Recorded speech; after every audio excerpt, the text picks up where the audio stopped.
Este es un cocinero, pero su mayor aporte se encuentra en el plano de las ideas, de los conceptos, de entender que la elaboración de un platillo tiene un mundo detrás que va más allá de lo perceptible sobre un plato. Responsable del restaurante número 3 del mundo, según la lista San Pellegrino el año pasado, Andoni Luis Aduriz le ha puesto por nombre a su concepto El Roble de la Frontera, Mugaritz, un espacio que no ha dejado absolutamente nada al azar. Mira, yo cuando tengo 14 años, bueno, 13 años, igual me he ido muy lejos, ¿no? Pero está perfecto, está perfecto. Yo con 13 años estoy terminando un ciclo educativo que era la EGB, y entonces teníamos que, bueno, decidir si íbamos a la universidad a estudiar, bueno, qué camino empezábamos y íbamos a recorrer, bueno, pues la gente que estudiábamos en mi clase, ¿no? Y claro, yo me vino fue para mí un shock, ¿no? Porque yo nunca me había planteado con 13 años que tenía que hacer algo en la vida. O sea, realmente nunca había tenido vocación de nada. Yo no sabía si realmente quería conducir un camión, ser pintor, quería ser, no sé, yo realmente no tenía vocación de nada, ¿no? Y nunca me lo había planteado. Y de repente llega un día un inspector de educación, hace una reunión en nuestra clase y nos dice, bueno, vayan pensando que van a ser ustedes de mayor porque el siguiente ciclo educativo tiene que ir ya orientado a esto, ¿no? Claro, para mí fue un shock. No, para mí fue un gran shock. Sí, porque ¿sabes? A mí ¿a qué me sonó, no? Me sonó a condena. Yo lo sentí como una condena. Sentí, tienes que elegir una profesión que va a ser para ti para toda la vida. Toda la vida. Tienes que pensar dónde vas a vivir, porque va a ser tu casa para toda la vida. Y tienes que pensar con qué niña te casas, porque va a ser tu niña para toda la vida, ¿no? O sea, me sonó de repente a un paquete. Sí, era mucha responsabilidad para mí, ¿no? Y me dejó tan desquiciado que realmente para mí fue una crisis aquello, ¿no? Con el agravante de que éramos 40 alumnos y el inspector dijo, bueno, ustedes que tienen unas notas académicas, unas calificaciones importantes, bueno, bien, seguramente, aunque no sepan qué van a hacer, vayan pensando en ir a la universidad, porque bueno, mientras hacen este ciclo educativo antes de llegar a la universidad, ustedes pueden ir pensando, bueno, qué les podría interesar hacer o cuáles son sus capacidades y tal, ¿no? Los que están en el medio, bueno, van a tener que hacer un gran esfuerzo por ir a la universidad, pero podrían hacerlo, pero bueno, vayan pensando en otro tipo de alternativas, por ejemplo, hacer formación profesional para orientar tus estudios hacia una profesión. Y ustedes, que estaba yo, dijeron, ustedes seguro, vamos, ustedes no vayan pensando en elegir una profesión y orientar sus estudios al desarrollo de esa profesión. Claro, te digo, ¿no? Para mí fue un shock. Mis padres, visto lo visto, así, de forma yo creo que un poco aleatoria y sin saber muy bien, pues bueno, cómo terminarían las cosas, decidieron meterme en la escuela de cocina de San Sebastián. ¿Por qué? Mis padres son muy mayores, yo soy el más pequeño de mis hermanos.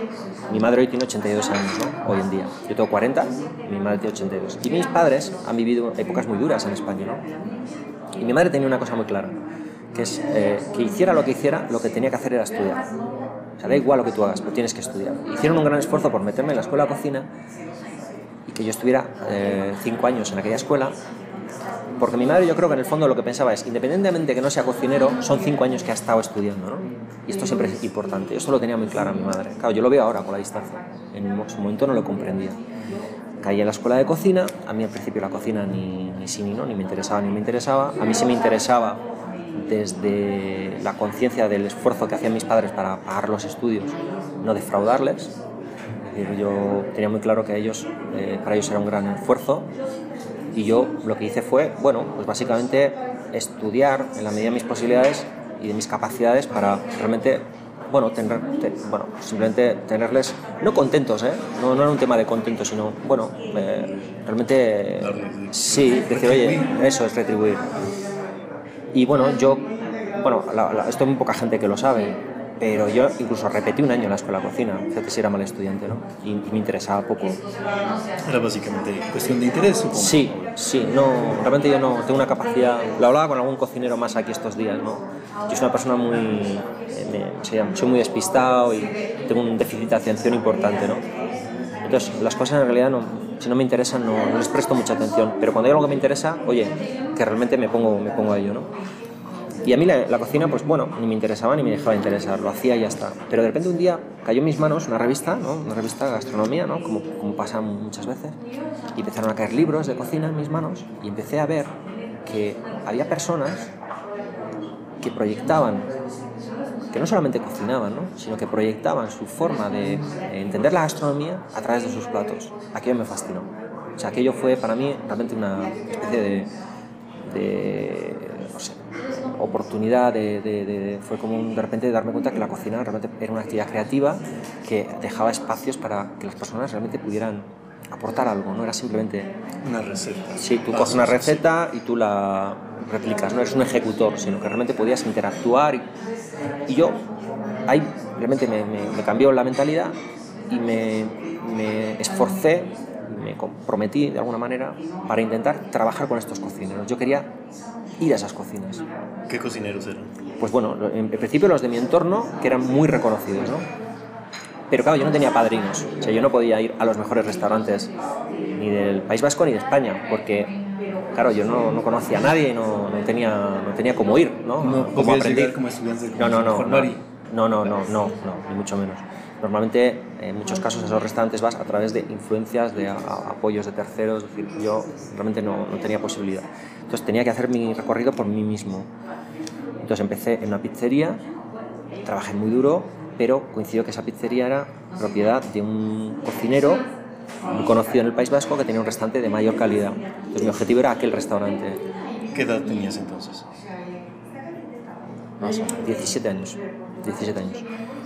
Entonces, en aquel restaurante yo le dije, mira, yo trabajaba las prácticas que me mandaba la escuela y después, habitualmente en ese restaurante, se hacía un apaño con los alumnos y una vez que terminabas las prácticas, igual permanecías más tiempo y te pagaban un dinerillo, ¿no? Te pagaban algo, ¿no? Yo les dije, no quiero dinero, yo estoy dispuesta a trabajar todo lo que haga falta, pero a mí lo que me interesa es pasar al otro restaurante, ¿no? Sobre todo porque hay una anécdota y es que cuando llegaba a la pizzería, llegaba en la furgoneta con los productos que se descargaban en la pizzería, había también productos que se iban al otro restaurante. Yo descargaba harina, pues latas de tomate, lo que tocara, ¿no? Y yo veía que allí se iban unas frutas maravillosas seleccionadas, se iban unas cajas de pescado con unos pescados marinos y yo ansiaba tocar aquello, ¿no? Y claro, aquello nunca venía donde yo estaba, ¿no? Yo ansiaba acceder a aquello, ¿no? Y la vida seguramente tiene que ver con eso, ¿no? Tiene que ver también con lo que tú ansías, con lo que tú deseas, ¿no? Y bueno, me esforcé, conseguí entrar a ese restaurante, estuve 13 meses, trabajé muy duro, pero ya se me abrieron muchas puertas. Es decir, este hombre ya, que era un gran cocinero muy reconocido, ya sabía cuáles eran mis inquietudes y ya me fue ayudando a que yo entrara a otras casas. Y una cosa lleva a la otra.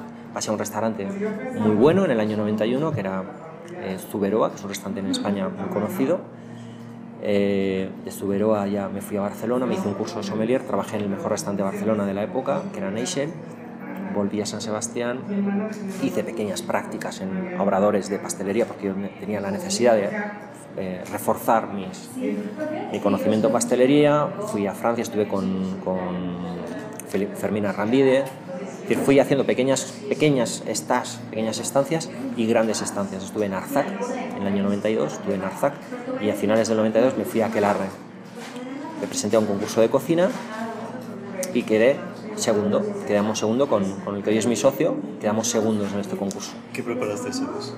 Pues preparé una ensalada, era para el Bocuse d'Or, o sea, eran las preliminares del Bocuse d'Or, y entonces ellos te daban las pautas de qué ingredientes tenías que trabajar.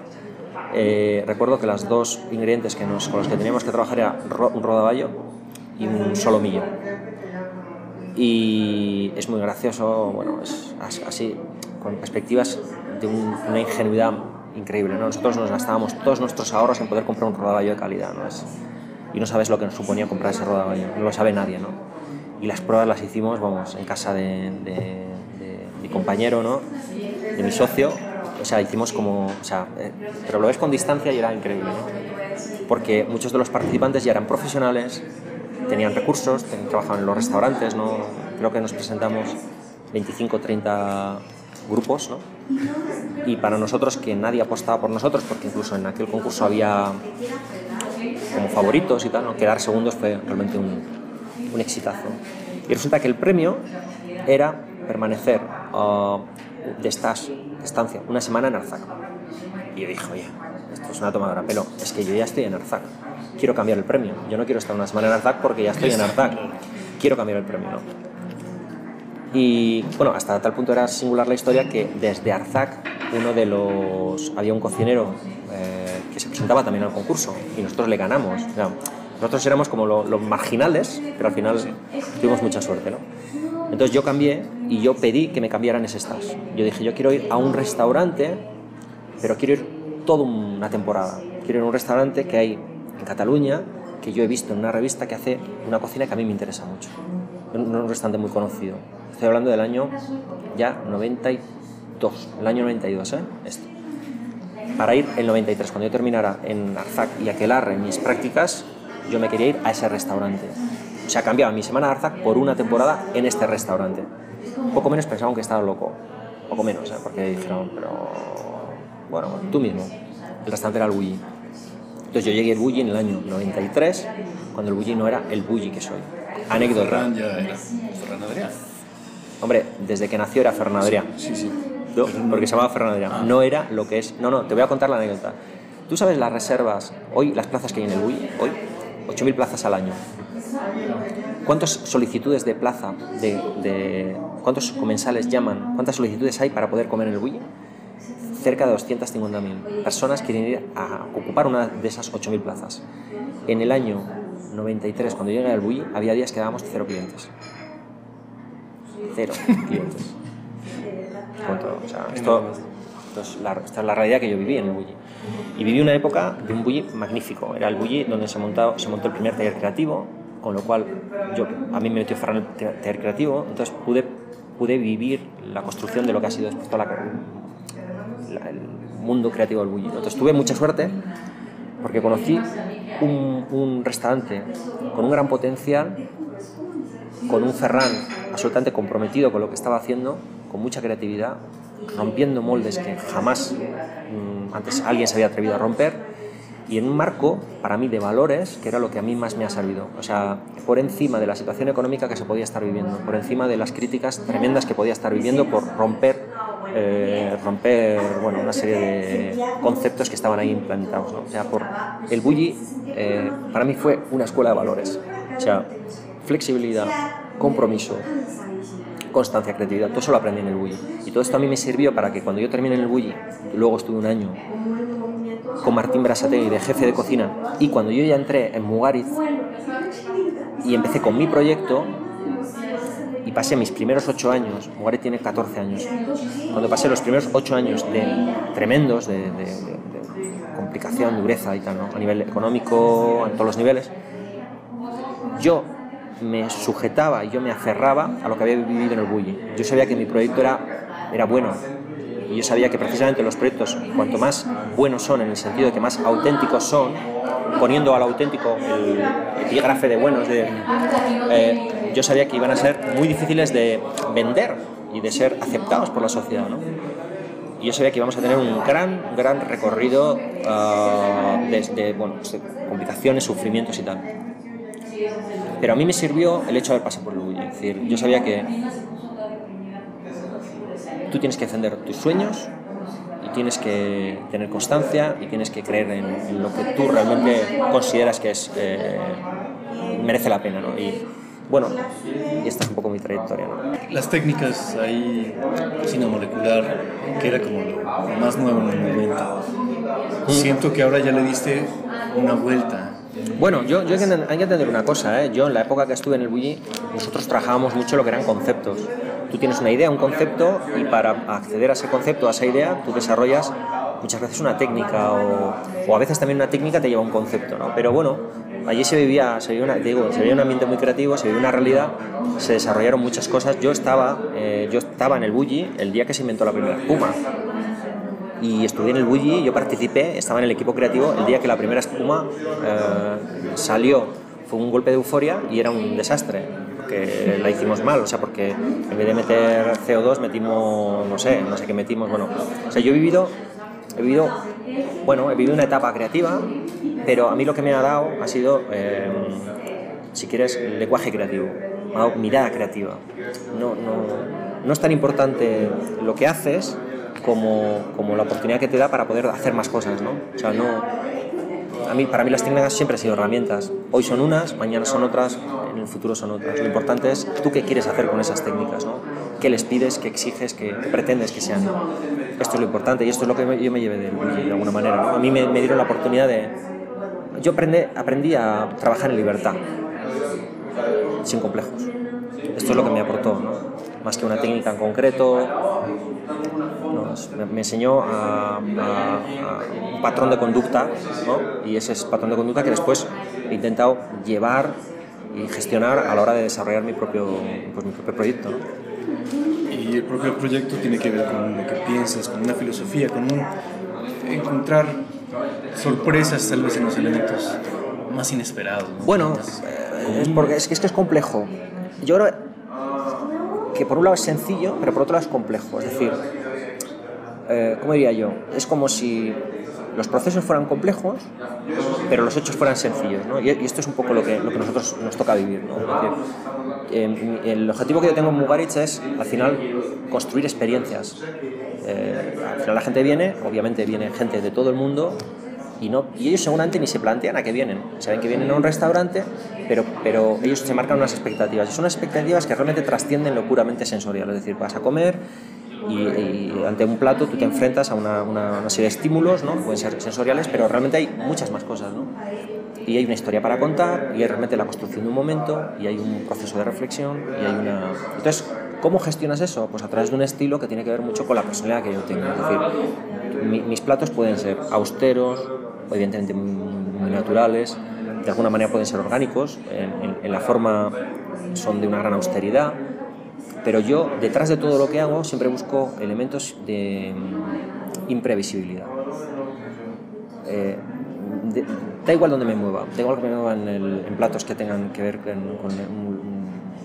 una especie de expresión salvaje de la propia naturaleza, o en platos muy elaborados, o en platos que tengan reminiscencias más tradicionales, o de cocinas, o de cosas que ya reconoces, pero en cualquier caso yo siempre juego con la imprevisibilidad, porque yo trato de construir esa experiencia, ¿no? Entonces, eso que a priori es como una declaración de intenciones se traduce en cosas muy complicadas, ¿no? Nosotros, por ejemplo, este año hemos invertido 8.100 horas de trabajo, 8.100 horas durante los primeros meses que el restaurante ha estado cerrado, para intentar preparar la temporada. Bueno, para preparar la temporada. Y hemos intentado, a priori, desarrollar técnicas, conceptos y miradas de productos, o buscar productos nuevos que realmente me ayuden a tener herramientas para construir esa historia que yo estoy tratando de hacer, ¿no? Hayan salido cosas muy brillantes, cosas menos brillantes, pero bueno, yo siempre estoy pensando objetivamente en el comensal, ¿no? Es decir, ¿qué te doy? ¿Cómo te construyo algo y cómo consigo seducirte y robarte el corazón? Me da igual que sea con un foie gras, con una cucharada de caviar o con una humilde patata, pero tiene que ser una fiesta. Y tiene que ser una fiesta para los sentidos y para el intelecto. Y yo no estoy para educar, pero si tú quieres aprender, tengo que tener algo para contarte y realmente tengo que aportarte algo, ¿no? Es decir, yo muchas veces asumo el papel de una persona, yo creo que soy un guía, o somos en Mugaritz un guía, o yo te doy la mano y te meto en mi mundo y te meto en la forma que tengo de ver este mundo. Y tú, ¿por qué me pagas, por decirlo de alguna manera? Por intentar expresar y mostrarte todo aquello que yo he aprendido en todo el camino de procesos, en todo el camino que llevamos recorrido, ¿no? Yo te enseño lo que yo sé. Esto sería un poco la explicación, ¿no? Es decir, esto es lo que yo sé hacer, esto es lo que yo he visto, esto es como yo lo expreso, ¿no? Claro, esto es fascinante, realmente es fascinante. Además, es inagotable. Es inagotable. Tú pagas por mi experiencia. Esto sería evidentemente por cómo yo soy capaz también de transmitir esa experiencia. Porque puedo tener mucha experiencia y después no saberla transmitir. Pero yo creo que un restaurante tiene que acumular ambas realidades, ¿no? Hay un proceso de reflexión conceptual, si quieres mucho más abstracto, ¿no? Más ambiguo, pero después se traduce en algo, en unos hechos, y todo tiene que ir como encajado, tiene que tener una coherencia. Y esto es mi trabajo. Mi trabajo es guiarte, enseñarte el mundo a través de mis ojos, ¿no? Y esto es lo que hacemos. También está algo que es muy importante, creo que es no solamente el cocino y te lo sirvo, es crear el ambiente. Por supuesto, por supuesto. Mira, el ambiente empieza, por ejemplo, en esta entrevista. A esto lo leerá alguien o lo verá alguien y esta persona será una imagen de lo que nosotros podemos llegar a estar haciendo. Y esto al final levanta en esta persona un deseo o una expectativa o una necesidad o una indiferencia, pero en los que levanta una necesidad o una expectativa se les queda grabado y ellos ya tienen una imagen, se generan una imagen preconcebida de lo que nosotros somos. Y resulta que eso después florece o se consolida 2 años después cuando ellos llegan al restaurante.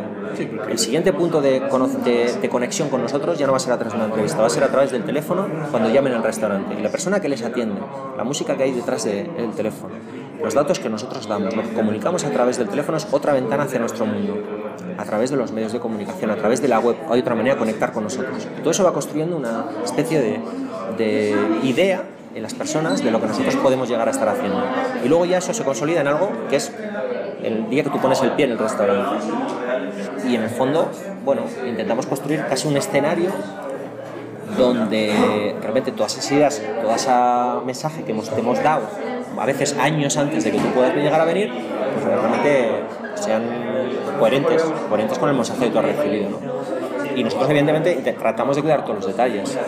Todos los detalles, o sea, el detalle es desde cómo tiene que oler la sala, hasta qué sonidos tiene que haber, hasta qué ritmos tienen que darse, hasta cuándo recibes el primer impacto, hasta cómo nosotros te vamos a intentar ir seduciendo, metiendo en nuestro mundo, hasta lo que te vamos a ofrecer. Y todo eso parece increíble, pero algo que se da en 2 horas y media es el trabajo de mucha gente de muchos años. Claro, porque tú igual comes un trozo de pescado, pero acceder ya no solo a la receta con la que vamos a presentar el pescado, acceder a veces al producto y entender qué producto y cómo y para qué y tal, a veces es un recorrido de años. O sea, yo trabajo con proveedores singulares donde la relación que mantenemos con ellos es una relación que se ha tenido que construir, y esto es algo que viene de años atrás. Entonces, o sea, tú puedes en un bocado consumir algo en segundos que realmente que se traduce en una especie como de esfuerzos continuados inimaginables, ¿no? Lo que pasa es que cuando todo ese trabajo, ¿no? Se expresa en esas 2 horas y media, 3 horas que la gente viene a un restaurante, aunque yo no te lo explique, tú lo respiras, tú lo vives, porque es como innegable, ¿no? Es decir, los sutiles detalles, la sutileza, los detalles, ¿cómo explicaría yo?